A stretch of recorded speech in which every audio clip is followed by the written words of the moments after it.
జగన్ 2లో, వైఎస్ఆర్సీపీ 2లో చూస్తూ చూస్తూ 1.5 సంవత్సరం అయిపోయింది. కళ్ళు మూసుకొని కళ్ళు తెరిసేసరికి ఆ మిగతా 3 ఏళ్ళు కూడా అయిపోతాయి. ఆ 3 ఏళ్ళు అయిపోయిన తర్వాత వచ్చేది మాత్రం ఈసారి ఖచ్చితంగా మన ప్రభుత్వమే వస్తుంది. ఎందుకనంటే ఇంతగా మోసాలు చేసిన పరిస్థితి, ఇంతగా అబద్ధాలు చెప్పిన పరిస్థితి బహుశా ఈ రాష్ట్ర చరిత్రలో ఎప్పుడు కూడా మనం చూసి ఉంటాం. చివరికి లాయర్లకు కూడా మోసం చేసిన పరిస్థితులు కూడా మనం చూస్తూనే ఉన్నాం. ఒకవైపున అన్ని అబద్ధాలు మోసాలుగా కనిపిస్తూ ఉన్న పరిస్థితులు ఒకవైపున ఉంటే, మరోవైపున వ్యవస్థలన్నీ కూడా పూర్తిగా దిగజారిపోయిన పరిస్థితులే కనిపిస్తూ ఉన్నాయి.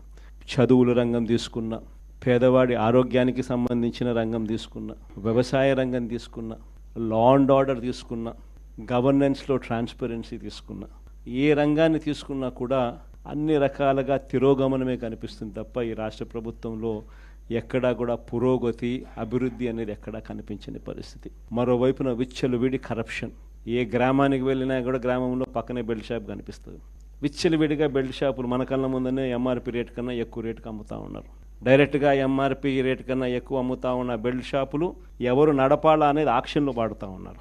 అలా అమ్మిచ్చేది ఎవడు అని అంటే పోలీసులు దగ్గరుండి అమ్మిస్తూ ఉన్నారు. ఇది కరప్షన్ అనేది కళ్ళ ముందనే కనిపిస్తూ ఉన్న కరప్షన్. ఎక్కడ చూసినా పర్మిట్ రూములు, ఇల్లీగల్ పర్మిట్ రూములు కనిపిస్తూ ఉన్నాయి. ఏ నియోజకవర్గం తీసుకున్నా కూడా ఇసుక అన్నది ఉచిత ఇసుక అంటున్నారు. ఉచిత ఇసుక ఎవరికి ఇస్తూ ఉన్నాడు అనేది దేవునికి ఎరక.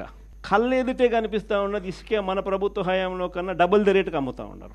పేకాట క్లబ్బులు దగ్గరుండి నడిపిస్తూ ఉన్నారు ఎమ్మెల్యేల క్యాండిడేట్లు. పోలీసులు దగ్గరుండి ఆ పేకాట క్లబ్బులకు ప్రొటెక్షన్ ఇస్తూ ఉన్నారు. కాస్ట్ ఆఫ్ కన్స్ట్రక్షన్ 4,500 రూపీస్ దాటదు. అమరావతిలో cost of construction 10,000. Mobilization advance 10% ఇస్తున్నారు, అందులో 8% తీసుకుంటా ఉన్నారు. పీపీఏలు ₹4.60. నియోజకవర్గంలో ఏ నియోజకవర్గం అన్నా తీసుకో, ఆ నియోజకవర్గంలో మైనింగ్ జరగాలన్నా, ఆ నియోజకవర్గంలో మట్టి గ్రావెల్ జరగాలన్నా, ఆ నియోజకవర్గంలో ఎవరైనా పరిశ్రమ నడుపుకోవాలన్నా ఎవరైనా కూడా నడుపుకునే పరిస్థితి లేదు.